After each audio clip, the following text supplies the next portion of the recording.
Are you looking to repurpose your songs into sample packs? Let me show you.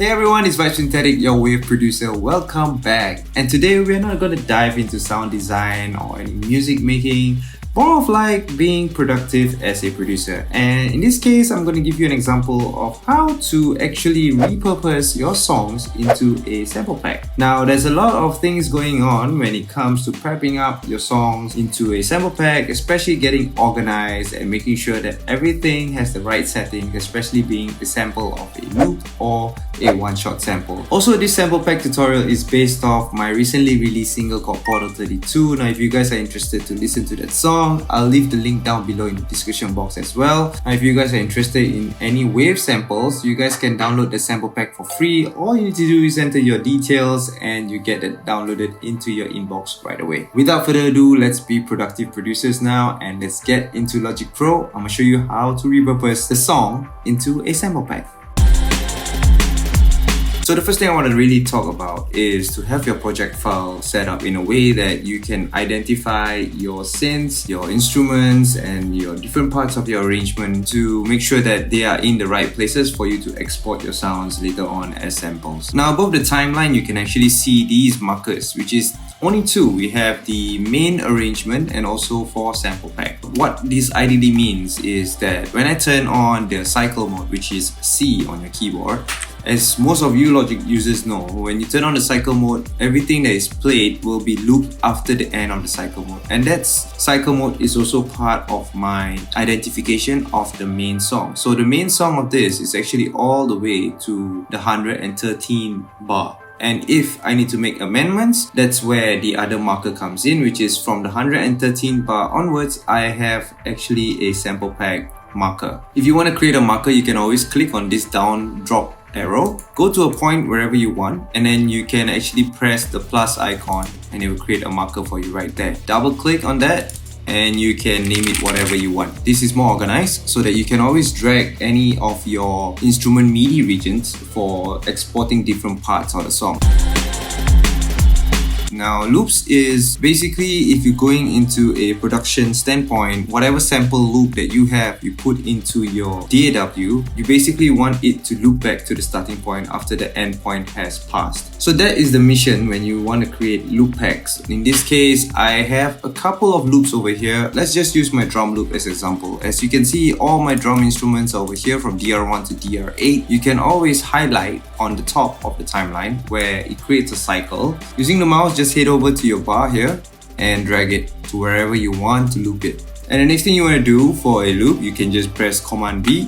You can always bounce it as wave or MP3. Usually I put it as wave on 24 beat and make sure it's at 44.1. You can do it at 48, but I think usually I just put it at 44.1. 44.1 kilohertz is just good enough. Do not check the include audio tail option over here because you want your end to straight away start back at the starting point of your waveform. So if you have the audio tail, it's not going to be a loop. You want to turn normalization off because this is recommended, especially if you're producing sample packs. You give more headroom to the producers who are actually using this sample itself. And once that's done, you can press OK and it will bounce to wherever file position you want. Do stick around because I'll talk about how to organize your samples in your folders later on in this video, but for now, let's continue talking about loops.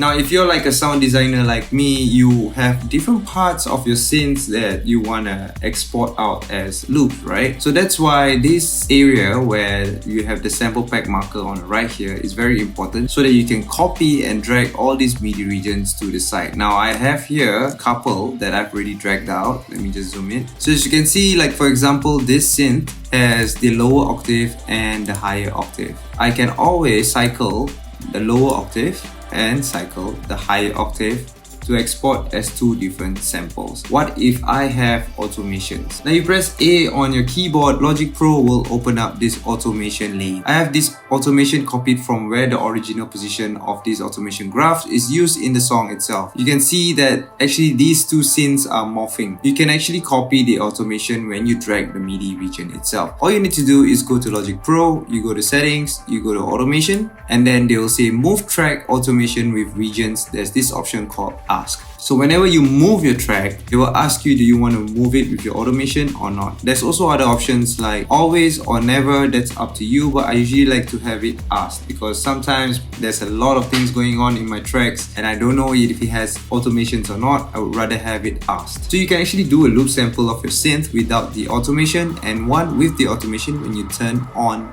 the effects over here. That way you can also maximize the sounds within your sample pack, which I think is very important to have a variety of sounds, especially if you work so hard on the track itself. Okay, so let's talk about one-shots. To understand one-shots, usually producers will have one-shots assigned to a MIDI note and they will want to pitch that up or pitch that down. They might even want to time stretch it to make a pad. So it's really up to the producers who are using the one-shots. But this is very important because you have to keep in mind what the producers want to do with the one-shots. So if you were to go back to the sample pack section over here, earlier on we talked about the higher octave loop and the lower octave loop on this synth. As you can see on the right here, I also drag this synth and I delete everything else except for the root note. If I were to open this, it's only one note.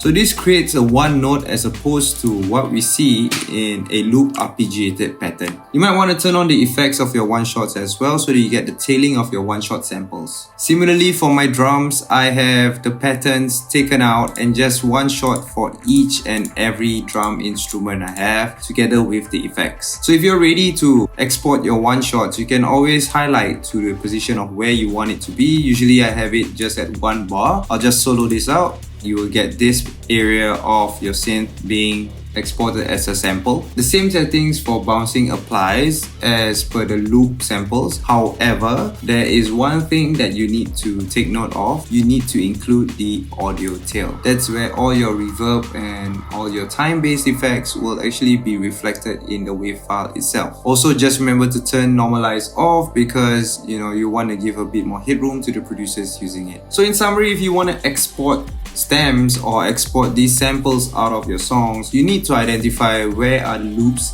and where are the one-shots. From that first layer, you can identify further based on their automation settings that will create more variety towards your sample pack so that you have different kind of sounds like with filtered or with a morphing kind of phase width modulation from massive depending on your automation track lanes. So as I said earlier, I'm going to show you guys some tips on how to organize your files in a sample pack folder. So I'm going to open my folder right now. Now to keep yourself organized in a sample pack folder, typically you will have these four sounds, which is the bass, the drums, the synths, and also the vocals. This is not limited to only four of these folders. Some of you guys might want to have percussion folders, some of you guys want to have ear candies. It's up to you guys, and even preset folders. When it comes to the naming convention, right? For bass, I have loops and one-shots. For drums, I also have loops and one-shots, so it's easier for people to navigate within your folder structure itself. For the file naming convention, now if you look here, I have the file name as VS, which is me, Vibe Synthetic, and then SP, which is a sample pack, and then the name of the song or the sample pack, the key of the song, which is in B minor, and then your BPM of the song. After that, there will be the type of sample, which is a loop, and then the name of the sample. So I do this for every file that I have in my sample pack as well. If you look at one-shots, I have VS and sample pack, quarter 32, which is the name of the song, root note or the key of the song, and then the BPM of the song, the type of the sample, and the name of the sample. Now with this naming structure, you can easily identify if it's a loop or a one-shot. Also, you can arrange them based in alphabetical order, which is also easier for any producer who are using your sample pack to find the samples that they really want and identify them for future use in other projects as well. Now, I know this tutorial is pretty short and sweet, but the main takeaway of this tutorial is to make sure that you have a more efficient workflow in Logic Pro in terms of organizing your MIDI files to create the samples that you want from your existing song. Now, if you guys have further specific detailed questions that you guys want to talk about in terms of how I created this Portal 32 sample pack, you guys can always leave a comment down below or DM me on my Instagram at @vibesynthetic. I hope this video gives you a little bit of insights on how to create your own sample packs. So if you really like this video, remember to smash the like button, subscribe to my channel, and turn on that post notification bell button. It's Vibesynthetic. I'm signing off. I hope to catch you guys on the next video. Peace out.